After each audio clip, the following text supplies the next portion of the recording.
You are live. All right, guys, we are live.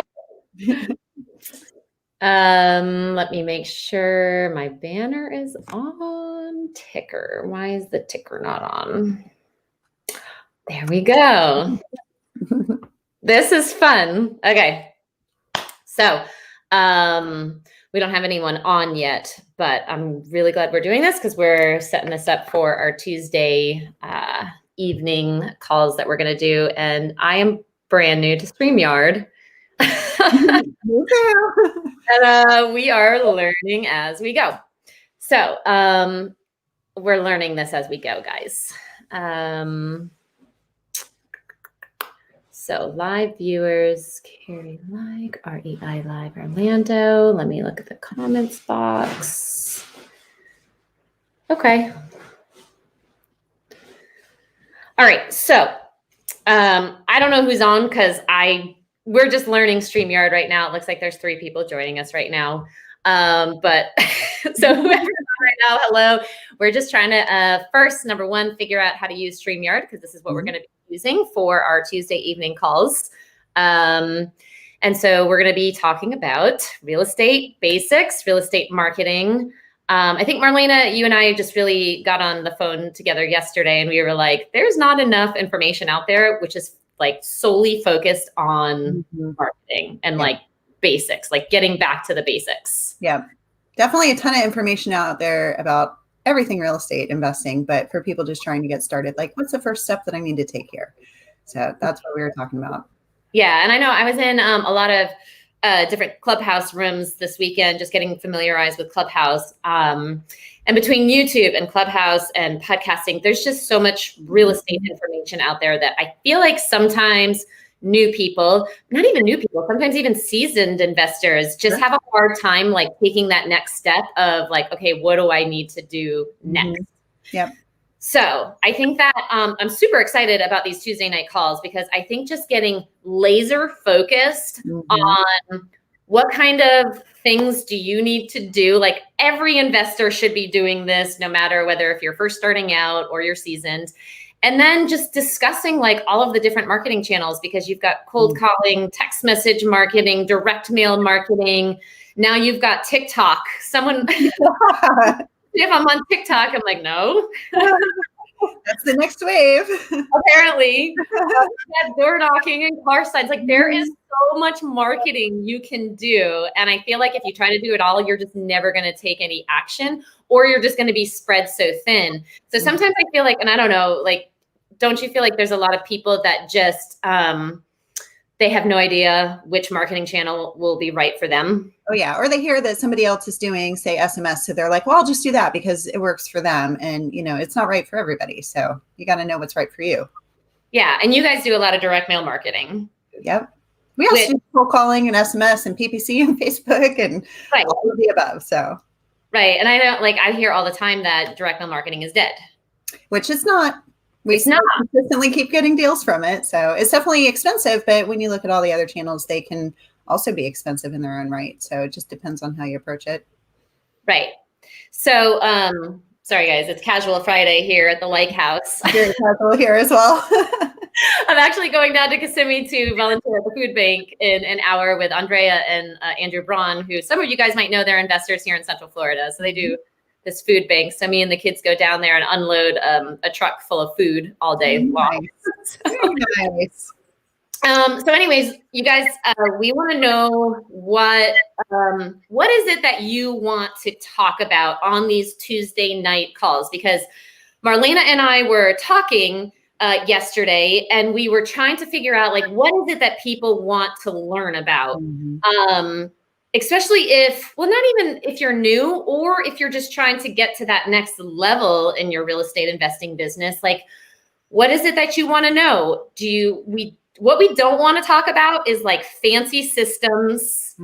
We don't want to get into the weeds with technology, but we do want to talk about all of the different marketing channels that are available and why one person might go to one channel versus another person who might go this way. And if you're going to use that marketing channel, what's the best way of going about doing that? What kind of like third-party companies are out there to help you? What kind of cost is involved? What are the pros and the cons? Because I don't know. Don't you feel like every marketing channel has pros and cons? Oh, definitely. Yeah, absolutely. And they're all easy to get started with, but I mean, you really have to stick with it over time to make sure that any of them are going to work. So I think that's really important for people to realize is you need to pick one and get really good with it, get your results with it, get it automated even in your system, have somebody else or, software or something doing it for you before you move on to something else. And I see so many people just try and dip their toe in every little thing out there and they feel like it doesn't work. So they back off of it before they actually get the results. So I think that was our focus when we were talking the other day is how can we get people off on the right foot? And I think, as you said, not just beginners, but I mean, I even have coaching clients that they have previously like bought off the MLS or from other investors, for example, but now they want to start learning, how can I do this for myself? Right. And, not have to pay those big spreads that wholesalers make sometimes, right? They want to, make all that extra profit themselves. So, I think it can be great for a beginner or more advanced investors alike, for sure.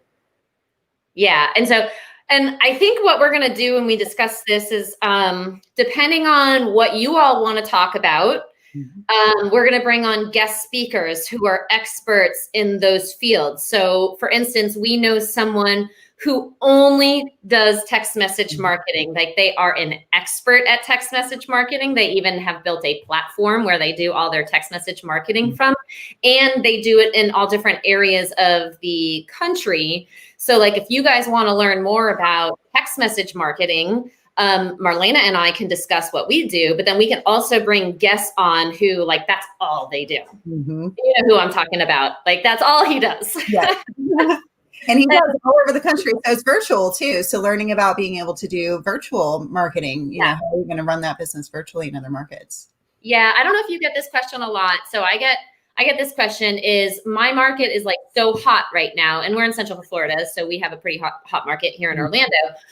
Should I be marketing like outside of the hot market? Like why do you choose to market where you market? Like, do you get that question too? Yeah, I get that a lot, especially since we have branched out, not across the country, but across the state of Florida. We have branched out over the years, and we've gone into different markets for haphazard reasons. And I know other people that have studied new markets to go into. I can tell you, though, I think the best piece of advice that I've ever heard and experienced myself is just to start in your own backyard, because no matter where you go, there's always going to be competition. And if you start out virtually in some other market that you're not as familiar with and you don't know people, it's going to be a lot harder to get started. So I like that piece of advice and go ahead and share that with everybody. Cool. So I see that there's 9 people on. No one's asking questions. And I had a feeling that this was going to happen because people always just, I don't know if it's like they're afraid to ask the questions, but you guys, there's like no stupid question. And we are having this right now for you. I mean, Marlena and I wanted to discuss this anyways today. So I said, well, let's just get on live and discuss it so people can jump on and ask their questions. So I can see you all. You're there. Jason, Alves, I work all doors and succeed in them all. Jason, what kind of marketing do you do when you say I work all doors? Is that all different kinds of marketing channels like cold calling and text message, or are you talking about door knocking? I work all doors. I'm not sure. I'm guessing you're saying you're working all marketing channels. Just one tip that I have too, just starting out, and we can talk more about this on Tuesday evening. Have you ever gotten a lead from a car sign? I have not. Have you done signs before? So we did it, but we owned Saturn vehicles at the time, and their shell is plastic, and so we got the car magnets and could not put them on the car.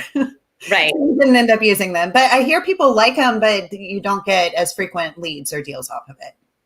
So I would say that like I have not gotten a huge amount of leads from a car sign, but my second deal that I ever did was a $35,000 profit, and it came from $100 car sign. So like, these are just things that we're going to be talking about is like $100. Can most people spend $100 where you go into Vistaprint, which is where I get, a lot of my marketing materials from. And Vistaprint does all of the logo design for you. And you can get like 12 by 24 car magnets for your car, and you can stick them on there. And now you're literally marketing wherever you go. Like, I just feel like that is the best way for people to get started. You and I know someone, Sergey, who literally wrote on the back of his car with like really low, he didn't even spend $100. He probably spent $20 on a can. First $25,000 deals came from just writing on the back of his car, "We buy houses cash." Yeah, it's like a moving Bandit sign. Yeah. Like, I feel like everyone should be doing it. Like, why not? Could you afford $100 to just drive around with a car sign? And I remember my husband wanted me to take the car sign off of the car because at the time we lived in this like nicer neighborhood, like country club style neighborhood. And I was like, I'm not taking the sign off the car. We're going to get a lead. And sure enough, our next door neighbor, like 3 houses up, the reason she stopped me was because she saw the car sign. And that ended up being our second flip that we did. It was a $35,000 profit. And still to this day, he's like, I don't know about car signs. Like, how can you not be a believer still? Well, he doesn't like direct mail either. So yeah, no, but he just, he doesn't like the way car signs look. And I'm like, well, do you like the way $35,000 comes into it right now? gotta look out. I bring this up because I think people have this like negative thing with car signs. Like, oh, car signs are cheesy and I don't want to put them on my car. But I'm like, but do you want to market wherever you go? Just stick a car sign on. I don't care if you have a Mercedes, you can put a car sign on it. I see realtors all the time have car signs on their cars. Yeah. And so often in the community, I mean, I will, when I'm looking for local vendors for things, I'll end up calling on car signs. So if I do it, and I'm not bothered by it by any means. Like I always had that concern too, like putting it on my car. And, you know, way back, I used to be a teacher and, you know, I know a lot of people in the community, but it really doesn't matter. I mean, you're looking to try and connect with the people that really need what you have to offer. And, you know, nobody else is going to care. So yeah. Great. Jason says, I basically work with investors. Correct, Kari. Texting cannot be easiest to understand. Bandit signs will always bring hot buyers, including new buyers, still doing them for 6 years. So Jason, you do probably a lot of wholesaling. So you're looking for a lot of buyers in your area. And I agree. Bandit signs are like the best for buyers. And so we're going to be talking about Bandit signs. I used to do Bandit signs, but they were really difficult for me to establish a system with the Bandit signs. And I was doing them when my kids were really young. So I was trying to do it all myself and it just wasn't working for my lifestyle. And I think too, that's what we're going to talk a lot about on these calls is like, what is your lifestyle? What is your budget? What is your time capacity? Because you don't have to focus on all of these marketing channels. You can focus on one and get really good at it. And that one channel fits your lifestyle. For example, when I first started in real estate investing, I had a newborn. There's no way I would be running around putting Bandit signs in intersections with my newborn in the car. I'm a stay-at-home mom, so I had nowhere to put him. Right? So like if I was coaching you, right, Marlena, and you're like, well, newborn, no, stay-at-home mom, I don't know if I'd recommend Bandit signs for you, unless you can hire someone and you can put something in. Sure.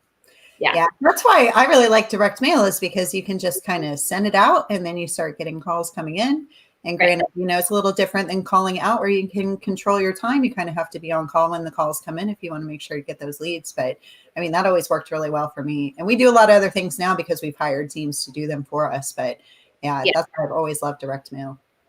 Cool. All right. So what else do you guys want to talk about? Because Marlena and I really want to structure these calls on Tuesday night so that they are like the most effective. So you're getting as much valuable information out of them as possible. We don't want to take up too much of your time. So we're thinking like 1 hour from 8 to 9 p.m. Eastern Standard Times on Tuesdays where we're going to go live and we're going to answer any marketing questions that you have. And what we can do again is bring on guest speakers.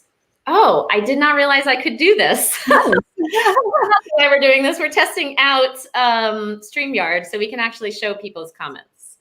Adriana says, hey there, I'm new coming into real estate field. I'm thinking about creating a separate Facebook page and encourage friends and families to check it out. But what suggestions do you have for social media marketing, especially for newbies? Posting every day or every week? What topics do you post about to catch the audience attention? That is such a great question. Okay, so the purpose of this call, I'm so glad you asked that because I'm going to add this to the agenda because that is like a loaded question. And I think that we could probably go an entire hour talking about how to post, when to post, what to post, how to get people engaged. So I'm going to add that to the agenda. So thank you, Adriana, for posting that. So we're going to talk about that on Tuesday night. And you stepped up and took action, and you're the first person to ask the question. So I think we're just going to spend most of the night talking about that. Well, I have a question for clarification on that. So what's your goal with the Facebook page? Are you trying to get to sellers with it, or buyers, or just kind of, put yourself out there as somebody that's doing real estate investing so that, if people want to connect with you, they can? What's the purpose? Yeah, that's a really great question for everything we do. So I'm glad you brought that up. Like, we have to get really intentional with why we're doing what we're doing. And I think a lot of us, and I suffer from this too. I don't know what I would call it, like the all over the place syndrome. Where sometimes I'm doing things and I forget why I'm even doing them. And so I really want to, like, we all need to get back to like deliberate, intentional action. What is our outcome? What are we trying to accomplish? Because if we know exactly what we're trying to accomplish, then that's going to help us develop a plan. So I'm glad you asked that, because we really need to be asking that with like every single thing we engage in, right? And I'll give you an example. So for our home buying business, and so we have two businesses. One is for more of the flipping. So our flipping business, I made a Facebook page. I would post when we had a property for sale on there. I would post just, hey, we got a new property under contract, like, yay for us. And then I'd post sometimes for sellers too, like, we buy houses if anybody's interested. But it wasn't really talking to any one audience. So people might like the page, but it wasn't doing anything, even though I was posting on there. So it really is important to know why you're doing it, to have that strategy, to even know how often you should post and what you should post. Yeah. And when I hear people say like, oh, direct mail marketing is dead, or text message marketing is getting too competitive, in the back of my head, and I don't know if this is true for you too, but I'm always thinking, what is it that they're not doing? Because every marketing channel is effective as long as you're taking the right action, putting the right message out there, going to the right lists. Because I can put out 1,000 direct mail pieces to the wrong list with the wrong message, and sure, my perception is now direct mail marketing is dead. Right. So it's really about like the message and the intention, and why are we marketing to the people we are marketing to, and then what message is most effective for those people that we're marketing to. Absolutely. Right? Like, think about like Nike. Like, Nike's not posting commercials of elderly people. That's not their audience. Right. They're not posting pictures of people sitting on the couch eating chips, because that's not going to get me excited to buy their merchandise. They've got images that have younger to middle-aged people who are active, who are crushing it. They've got motivating music. People are running. They're accomplishing their goals. It gets me all excited. I want to go and buy their brand. Right? They're super good at their marketing message. And I feel like real estate investors, sometimes we get lazy and we're like, we're just going to send out letters and hope it sticks. Yeah. Well, and I mean, think too, like with your messaging, it's like, some people will focus on, I want to buy a house and I have money, and you want to sell your house to me, so here I'm sending you a postcard. Versus, let me tell you all the benefits of what I can do for you, what problems you might be having that I could solve for you. So, there's two different ways to go about messaging that's more about the other person or more about yourself. And, it always needs to be about the other person if you want to be able to draw them in. They have to get the benefit out of it to want to respond to it. So I think that's a very basic sort of point there, but, something for everybody to keep in mind, no matter what your marketing channel is that you're using. Right. So going back to Adriana. So Adriana, I'll make sure that you're on Tuesday evening at 8 p.m. because this is a great topic to discuss. Social media is pretty much free. And you can get deals from social media. So if you don't have a lot of marketing money available right now, or you're just starting out and you kind of want to start testing the waters and build credibility in your area, social media is a great way to start. And everyone's on social media right now. So I think this is a great topic to start out with this Tuesday night. And Adriana, we can answer any questions, like specific questions that you have. And I would encourage you to go on to like my personal Facebook page and Marlena's personal Facebook page. And we've got a YouTube channel and just see, like, just get an idea of like what we're posting right now. So I was telling Marlena, I've been advertising our new podcast. And what we've been doing is putting teasers out there, and we're putting them out into the public. So every time I post, I'm clicking my privacy as public. And we put these really cool teasers out there where it really engages people. It catches people's attention. We're using subtitles. We're using like energizing music. And a lot of people have been watching these little clips, and they're only like 1 to 2 minute clips. And so we've kind of got this rhythm where like, okay, 1 to 2 minutes, people stay engaged. I'm using music. I'm using subtitles. And what we just found out too, and we're always testing, right? Like we're always testing stuff. I literally was just having this conversation yesterday with my husband. I noticed that this one particular video that we've posted, and we just posted it a little while ago, has like 600 or 700 views already. And I'm like, why is this video doing so well? It's because of the thumbnail, I think, because it's this funny thumbnail where I'm like, and maybe it just catches people's attention. So I'm like, okay, that's the only thing that's different about that video. Now I'm going to do funny thumbnails. Like every time we post something, I'm going to have you take a picture of me just doing something weird that's going to catch someone's attention and be like, what's that? And click on it. Awesome. We're always in test mode, but so I would encourage you just for now to go and just look at what we're posting. And then we're going to get like, let's discuss this on the call of how you can get started in real estate investing by posting on social media. Because there's a lot of things we can talk about there. Who are you trying to engage? What is your outcome? What are you trying to do? And what kind of time capacity do you have? Posting can be very time consuming. Yes. But there are some ways to approach it that you can. There are. Yeah. I told my husband, I feel like we need to just hire someone to do social media because I am not great with social media. I'm not great with technology, as you saw, Marlena. Yesterday, I was texting Marlena. I'm like, I have no idea what I'm doing with Postcard. That's all that matters. You did it. That's funny. I'm kind of a shoot before you aim sometimes when it comes to technology. And I'm like that a little with social media too. Sometimes I'm just like, I'm just going to post it and see what happens. Yeah. Well, now there's so many different platforms too. And it's like, oh, we need to get on that one too. So having a strategy that is going to work across different platforms is even more powerful. So coming up with that first one can really launch you into the other ones as well.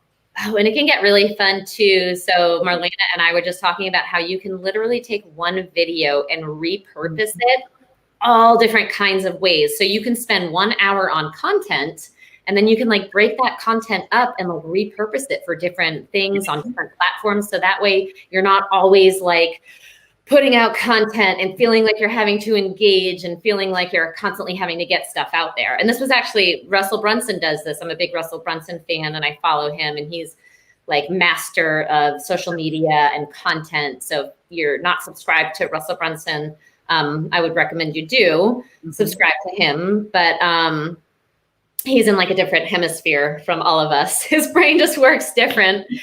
But this is what he said. He said he was tired of publishing all the time. He was tired of like creating content all the time. And so what he realized was, I can create one piece of content that's this long, but then I can break it up into different pieces and I can get it out there depending on what my outcome is. So like, oh, this piece would be really good for this type of audience. So I'm going to take this 10-minute clip and I'm going to put it on here. And then, oh, this piece would be really good for this kind of audience. And I'm going to take it, put it up in here. So like if you're a wholesaler, you've got buyers, you've got sellers, you've got everyone else in between.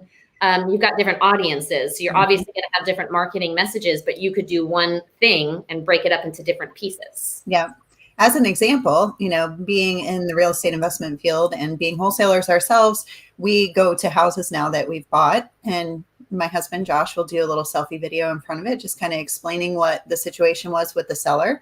And, I was just thinking, if we added in just like a little, like, we're going to celebrate that we closed this deal. We're so excited that this is what we get to do with our family. There's that kind of like personal element we could put on our personal page. We could talk about the buyer and how much they paid and how much they're making off of the deal and that sort of thing, to target with buyers. And then also talking about what happened in the deal, the transaction with the seller can be promoted to sellers. So one video right there could hit 3 different purposes.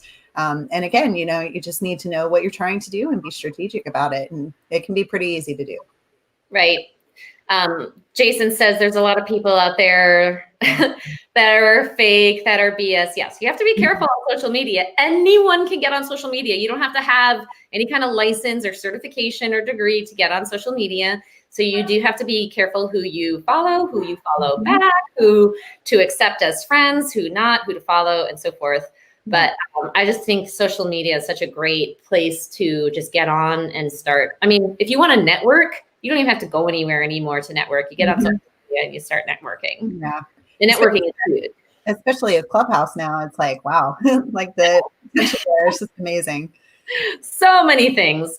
Adriana says, that's a good point. I didn't think about being intentional on a specific audience targets we want more of. I more so had a mindset of being broad, sellers, buyers, etc. I've been seeing it as a house sold is a house sold, a house bought, a house is bought.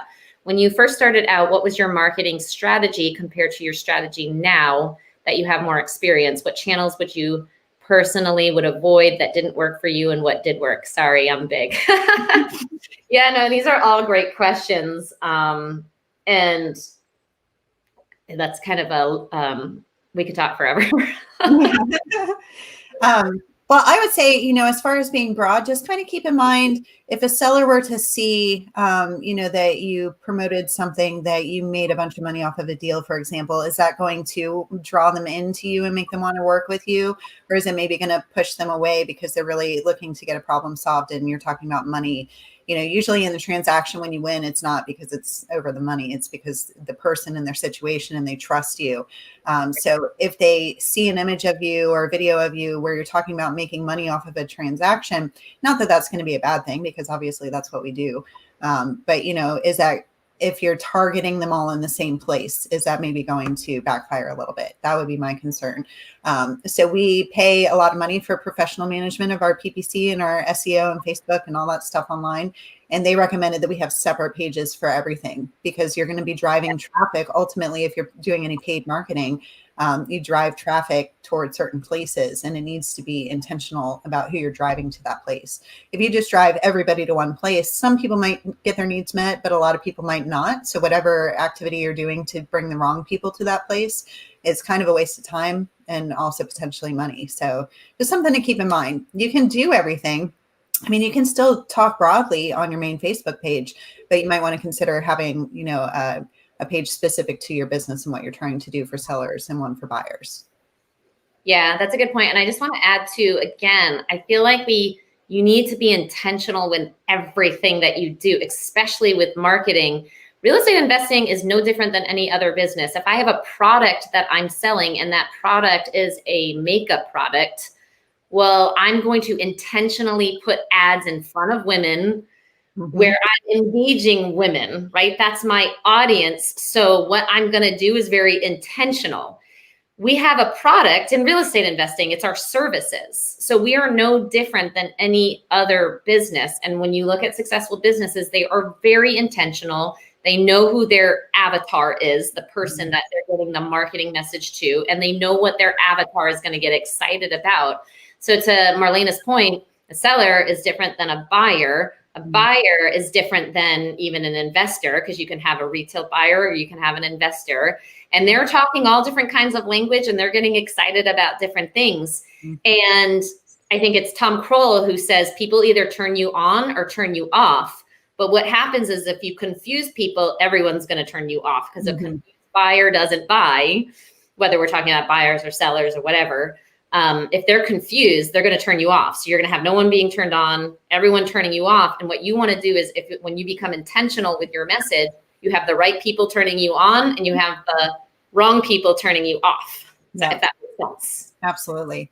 And also too, that kind of idea of doing it broadly, if you think about like what benefit are you offering to people? Is it just to say, look, I did these transactions and I want people to know what I do? So it's kind of like a marketing tool, which you could totally do that. Like I was saying, on your personal page, you can still do that very broadly. But if you're just putting that out there and hoping that buyers and sellers are going to respond to that message, there's really no message there for them. It's just about you and how you did a deal. And you'd like to do more deals, and you'd like to make more money, and you'd like to post more of these properties for everybody to look at you. And, that's all good and well, because you do want to do that for networking purposes and just to let people know, because there will be referral opportunities and that sort of thing. But, if you're really trying to use it as a strategy to target buyers or sellers, that's not going to work. I'll just tell you that right now, because we've had stuff on our personal page for years and years and years, and we've never gotten a buyer or a seller that way. So, that's just something to consider.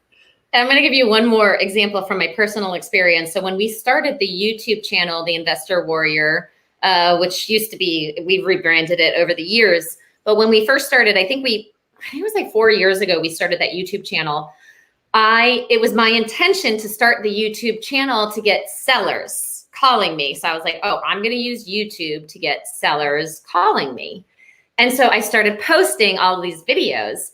And I was getting lots of investors asking me questions about investing. And I'm like, okay, this is great that I'm getting questions from investors, but I want sellers calling me. That was my intention.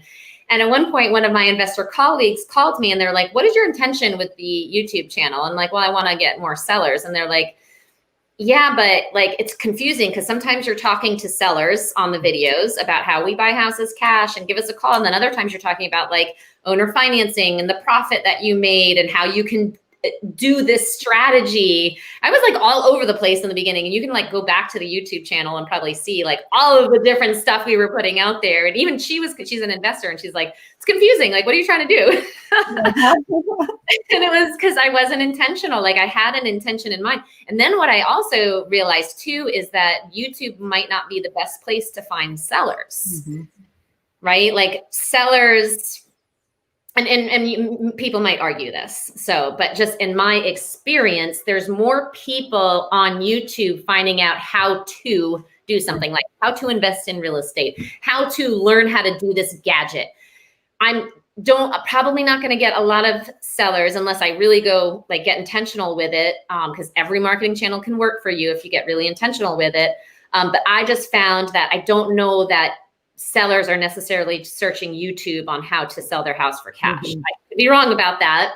But in my experience, I've just had more investors reach out to me saying, oh, I want to learn more about real estate investing. So that's where like people are on YouTube learning how to do things like a new skill. Yeah, absolutely. Yeah, I know with TikTok recently, I was looking into it because that's, of course, the next up and coming thing, right? And so I was like trying to figure out like, how would you market for sellers on there? Right. And I think that too. Yeah, there's some agents on there, and apparently people are using it for that purpose, and people are doing deals on there. So, I think you can definitely use the different platforms to do it, but you really do have to be super strategic. Like you can't just be, everything in one location and then have some people find you through searching, for example. Maybe they're looking to sell their house fast and you have that as a tag on one of your TikTok or whatever. If they find you and then everything else on your page doesn't speak to them, then, it's just going to be distracting for them. And again, if they see information about how you're doing business and they feel like, I don't know, I hate to say this because like we never have the experience where people are feeling like they're getting ripped off, but the people that do feel like they're going to get ripped off in some way, that you're going to make all the profit and all the equity out of their house, they just won't end up doing business with you at all. So you might lose a lead that you never knew was even going to be there for you because they saw the wrong thing when they showed up to look at, what you're promoting to them. It's just like a website too. Like you wouldn't want to put everything on your website. If you're trying to bring in sellers, you're not going to put it on your buyer's site, on your seller's site too. You're going to have separate things. So I just think that's a really key point. Like make sure that each thing that you do is very intentional for one purpose.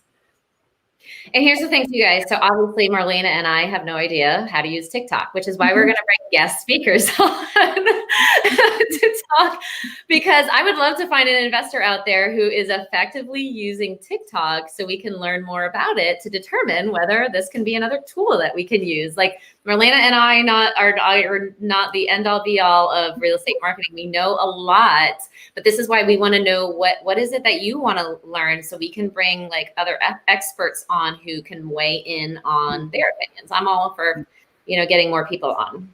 Or if you have anybody in mind that you would like to see come on and talk about stuff, then let us know that as well. Yeah, I'll use my power of influence to get them. All right, well, cool. Well, guys, I got to get over to Avos Food Bank. If anyone is ever interested in volunteering, Andrea and Andrew Braun are local investors in town in Central Florida, and I'm going to plug them in here because they have an amazing food bank that they've been running now for the last few years. And it got really, really big when COVID hit because they're down in Kissimmee. That area has gotten hit very, very hard because it's tourist driven. They went from feeding like 90 people to, I think they fed 350 people for Christmas. They made they even got turkeys, like can you imagine? They put pallets of frozen turkeys into a U-Haul truck from Walmart. It was like 15,000 pounds of turkey. Wow.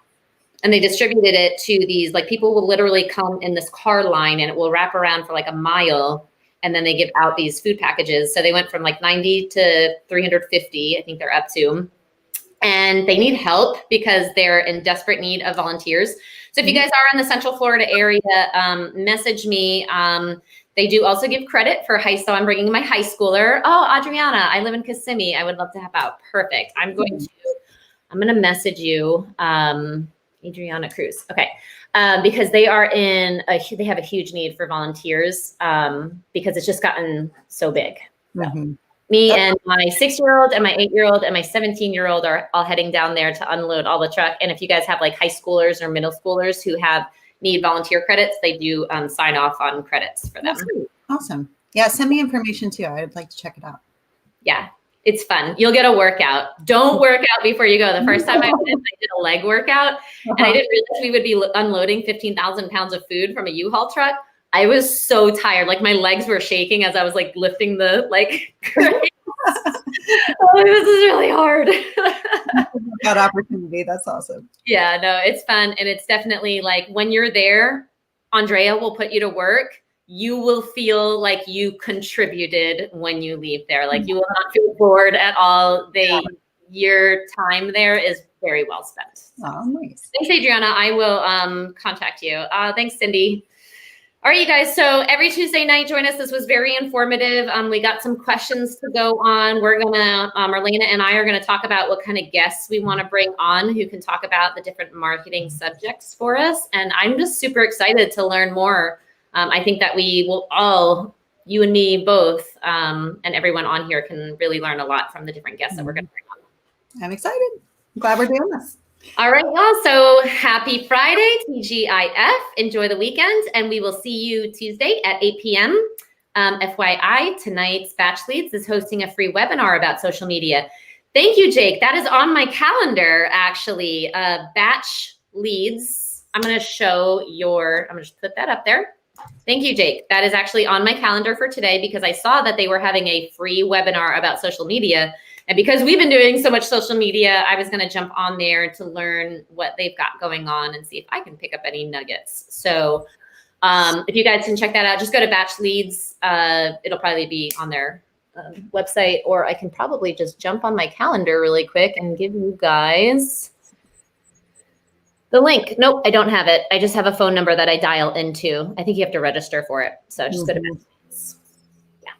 Well, awesome. Well, thank you so much for sharing that. Yeah. All right. I love how I can show. I'm excited about StreamYard.